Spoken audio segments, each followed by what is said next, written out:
সাব্বিরের রুমে যা, যে মিথিলাকে ডেকে নিয়ে আয়। চাচি, মিথিলা ভাবির রুমে ওকে ডাকতে গেলে তো আপনিই যেতে পারেন, আমাকে কেন যেতে হবে? আমি যাই আর আমার মুখের উপর ধাপ করে দরজাটা লাগিয়ে দে। এই সুযোগ আমি আর ওকে দিব না। চাচি, মিথিলা ভাবি কি আপনার মুখের উপর ধারণ করে দরজা আটকে দিছিল নাকি? শোন, এইসব তো না জানলেও চলবে। তুই এখন যা, যে মিথিলাকে বল আমি ডাকছি। চাচি, আমি পারবো না, প্লিজ আপনি গিয়ে কথা বলেন না। ওই বেয়াদবটার সাথে আমার কথা বলার কোনো শখ নাই। ওকে গিয়ে বল আমি ওকে ডাকছি। কথা বলবেন না তাহলে ডাকতে বলছেন কেন?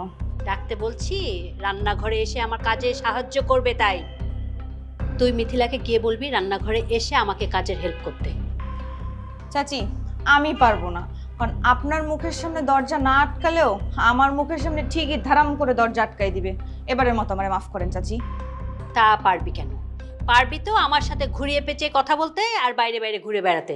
এসব বন্ধ কর, ঘরে একটু সময় দে। বাড়িতে অসুস্থ মানুষ আছে, একটু সেবা যত্ন কর। চাচি, ফিদার দাদির সেবা তো বেশিরভাগ সময় ফিদাই করে, তাকে আবার আলাদা করে আমার সেবা করার কি আছে? কে বললো আমি তোকে বলেছি ফিদার দাদিকে সেবা যত্ন করতে? আমি তো তোর বড় চাচ্চুর কথা বললাম।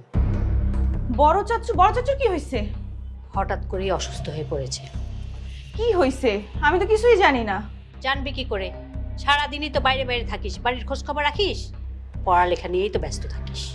চাচি, একটু বলেন না কি হয়েছে। মাথা ঘুরে পার্কে পড়ে গেছিল, হাসপাতালেও নিতে হয়েছিল। এখন বাড়িতেই আছে। তুই একটু বাড়িতে সময় দিস।